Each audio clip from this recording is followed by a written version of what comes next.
রাসূল সাল্লাল্লাহু আলাইহি ওয়াসাল্লামের স্মৃতি বিজড়িত স্থান তায়েফের সেই বিখ্যাত জায়গা। এখানেই রাসূল সাল্লাল্লাহু আলাইহি ওয়াসাল্লাম রক্তাক্ত হয়ে বাগানে প্রবেশ করছিলেন। এই সে আঙ্গুরের বাগান, এটা পুরাটাই হচ্ছে আঙ্গুরের বাগান। এই যে দেখা যাচ্ছে এইদিকে, ভাই একটু দেখেন এদিকে ঘুরাইয়া, আঙ্গুরের বাগান, পুরাটাই হচ্ছে আঙ্গুরের বাগান। আপনি ঘুরেন, এই যে দেখা যাচ্ছে পুরাটাই আঙ্গুরের বাগান। এখানে রাসূল সাল্লাল্লাহু আলাইহি ওয়াসাল্লাম রক্তাক্ত হয়ে প্রবেশ করেছিলেন আঙ্গুরের বাগানে। আমরা সেই জায়গায় এসেছি, আমরা আল্লাহ পাকের দরবারে প্রশংসা করছি, আলহামদুলিল্লাহ। আমরা এখন তায়েফের ময়দানে আছি।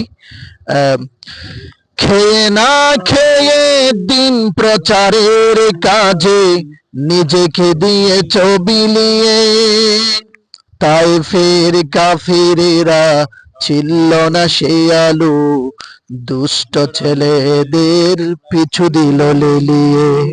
পাথরের আঘাতে ক্ষত বিক্ষত হয়ে সারা শরীর থেকে রক্ত ঝরে। হে রাসূল, তোমাকে ভুলি আমি কেমন করে। হে রাসূল, তোমাকে ভুলি আমি কেমন করে। হাজারো ব্যথা বেদনার পরে ফিরে আসনি তুমি আপন ঘরে।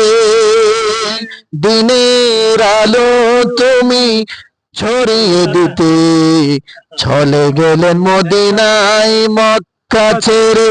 হে রাসূল, তোমাকে ভুলি আমি কেমন করে। হে রাসূল,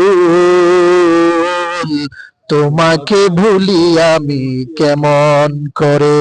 প্রিয় মুসলিম ভাইরা, আপনারা দেখতেই পাচ্ছেন, প্রিয় ভিউয়ার্স যারা আছেন দেখতে পাচ্ছেন, এই মুহূর্তে আমরা সেই আঙ্গুরের বাগানে প্রবেশ করছি, আঙ্গুরের বাগানে আছি, যেখানে রাসূল সাল্লাল্লাহু আলাইহি ওয়াসাল্লাম রক্তাক্ত হয়ে তায়েফের ময়দানে রক্তাক্ত হয়ে আঙ্গুরের বাগানে প্রবেশ করেছিলেন।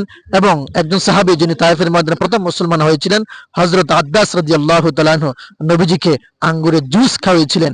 সেই তায়েফের সেই বিখ্যাত জায়গা, আমরা সেই জায়গাতে আছি। একটু দেখেন ঘুরে, আস্তে করে ঘুরান, আস্তে করে ঘুরান, দেখেন। আমরা আল্লাহ শুকরিয়া আদায় করি, আলহামদুলিল্লাহ সেই জায়গাতে আসতে পেরেছি। আলহামদুলিল্লাহ।